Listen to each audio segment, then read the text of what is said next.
First food that the other is finishing in months. Hey guys, happy to be back here again. Today I'm going to be talking about my first trimester experience and what I went through, how hard it was. I was not prepared at all for everything I went through in my first trimester. So today I'm going to be sharing with you, first trimester symptoms. For me, I believe first trimester is the hardest. Some people say it's first and third trimester, but my third trimester, as tired as I have been, that's not been as hard as first trimester. I was in and out of the hospital. So I hope you enjoy today's vlog. Let's get into it.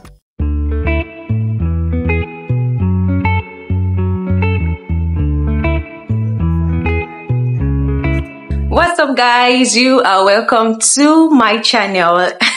Yes, guys, I hope you had a great week. I hope everything went well. Yeah, I am so glad to be back here again today. So today I'm going to give you all the gist about my first trimester. I'm going to be giving you all the gist about my first trimester. And guys, like I told you last week, I'm going to be having this with me almost all through, because by the time I'm filming this, I am still pregnant. So I get to run out of breath sometimes. I get to forget some things that I'm talking about. So I like to pen everything down so that I can have something to fall back to, So let's get straight into today's video. So I stopped last week when I told you, how I found out I was pregnant, and I felt sick after that. So as much as I'm going to like to rate the story, like rate everything, I know that not everybody is conversant with this channel. So now I'm going to make sure that everybody that comes across this video, they're able to get one thing or the other. So I'm going to be just listing some of the things that happened in first trimester, and just to let anyone that is going through it right now that you are not alone. You're not alone, and for especially for working mothers, people that are 9 to 5ers, you people are great. You are. I literally went on YouTube to search for how to cope with, how to cope with your first trimester, being a 9 to 5er, and I barely found anything. The ones I found were, there was a woman that was saying that you suck it in. What I felt like slapping her from my phone. So yeah, guys, I'm going to go straight into it right now. So when I found out I was pregnant, I started falling sick.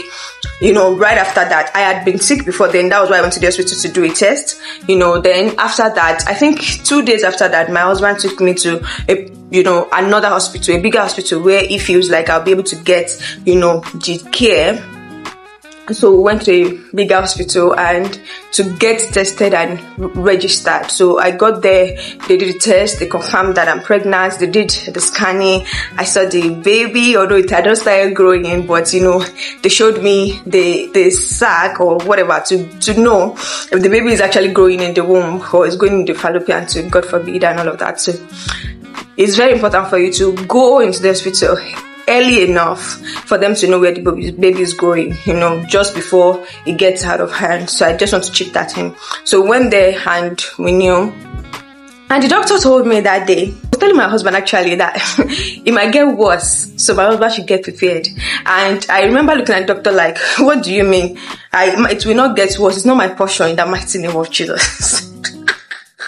Oh my God, when I remember things like this, I just laugh. And it's very, very popular. A lot of us, we like to concentrate on pregnancy glow.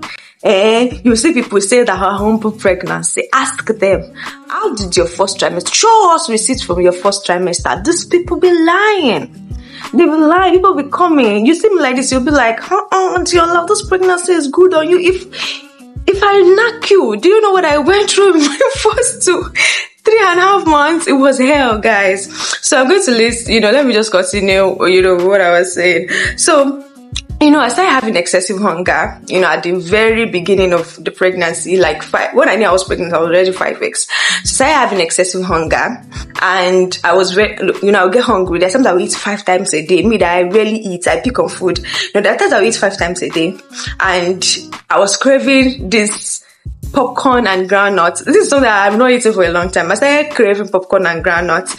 And even before that I was pregnant, you know, a colleague would start pulling my legs and saying that, hey, this girl, are you sure you're not pregnant? I'll be like, I can never be pregnant. Like, it's not possible. Like, it's not pregnancy. So I was eating a lot of times. I remember the day I took breakfast to work. I had my breakfast, and then at a point I ordered pizza, and I finished everything. I ate popcorn and groundnuts. I had like 2 packs of popcorn and groundnuts, and then I had this chips, not chips, like all these flakes, like cornflakes, and I forgot what they call that stuff.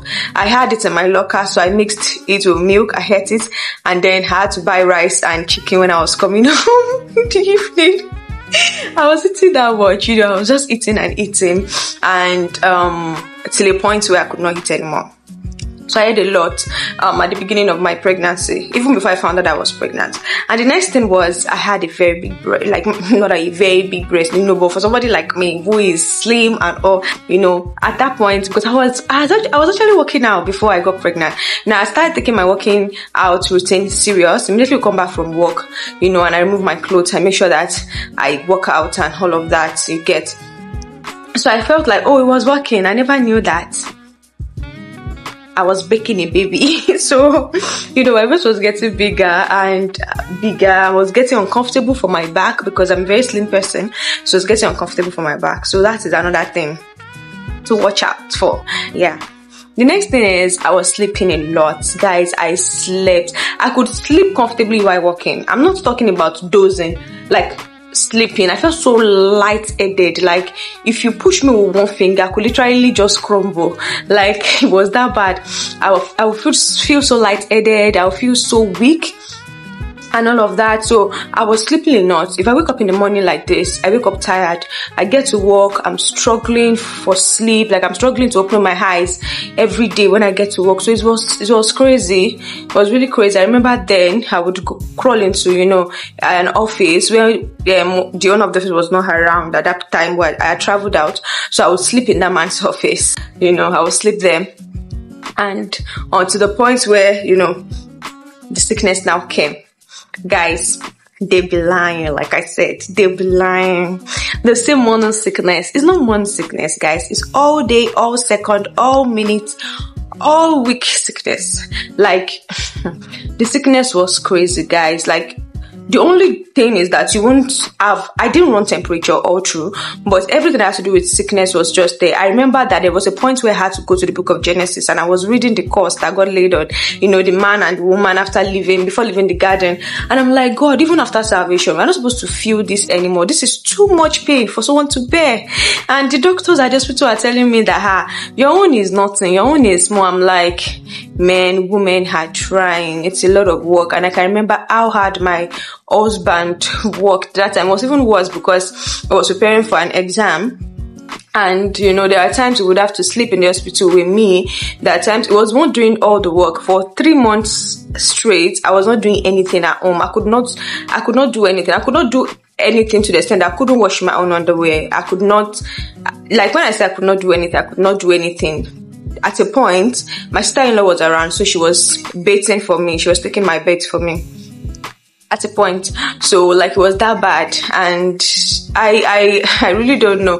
I think I should do a shout out to her here. I should do a shout out to Lizzie, because I don't know how I would have pulled through that time if she was not around. I really don't know how I would have pushed through. So after the sickness came and then the nausea came, so it was so bad that I could not eat anything. Guys, how the baby survived till today, I normally think that it's a miracle, because although the doctor, or was it the lab technician that told me that, I am wondering that the baby is fine, Abby. They are pests. They will just eat whatever is there. If you like, don't eat. They will keep eating whatever is there. So, like, how the baby survived is actually a miracle to me, because that you wake up every day, you know, it's something to thank God for. You really don't know what God has done for you. If you wake up every day and, you know, you're able to do things by yourself, God has really done a lot for you. See, it was bad that my husband had to change almost everything in the house. He changed the soap, he stopped using perfumes, roll-ons, anything that has smell. Changed the washing liquid in the kitchen. Changed almost everything because I could not stand it. I could not stand it. Like I would vomit to the extent that I would be crying. Sometimes I'll be peeing on myself while vomiting. It was that much. So yeah, that is there too. That's something that you must keep in mind. Then hypersalivation, guys. The other time I had to buy this pink flask, this very cute little pink flask, and you know, if you see me with that flask, you'll be like, oh, your flask is so cute. I remember one of my friends at the office one day came to my desk and carried the flask. Oh, what a cute flask. And I'm like, my saliva is inside that flask. And you dropped it immediately. Like, I was literally carrying my saliva container everywhere. I could not stop the saliva, and I couldn't drink more water, which made me feel so dry. And you know, it was part of the reason why I was actually hospitalized at the end, because they said I had lost a lot of electrolytes. So I was spitting and spitting and spitting until it just stopped one day, and it stopped coming. I can never forget the day it stopped. It's October 15. It was the day after my mom's birthday. We came back from Ibadan and it was just gone. And I'm like, babe, the saliva is gone.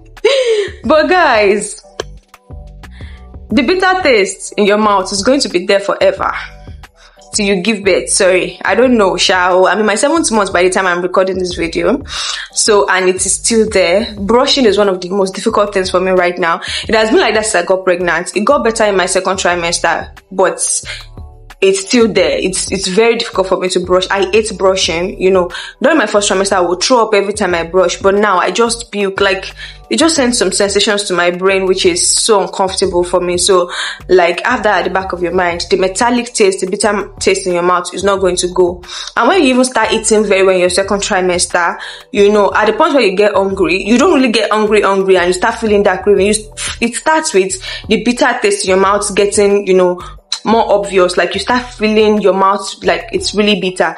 That is when you start knowing that, oh, I think I'm very hungry. And at the point, you know, you just lose your energy, or your body starts acting weird on its own, and you know that you need food to go down there. So the bitter taste, you know, some people call it metallic taste, you know, it's going to be there for a long time.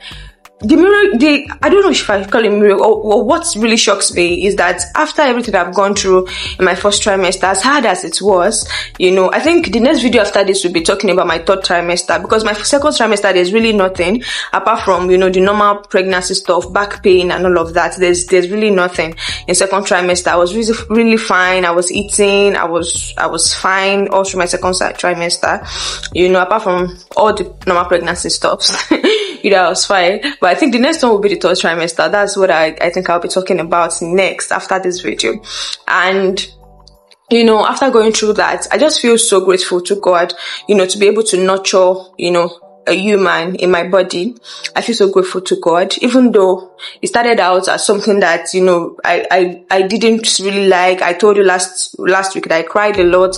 I was sad and hope. I'm grateful to God right now that you know, I've apologized a lot of times that I was very myopic. I talked only about myself all through, and I'm using this opportunity to pray for every waiting mothers, that the Lord will, you know, surprise everyone soon, and that it would not be long. You know, your faith would not have to run out before it happens. It would not be long, you know.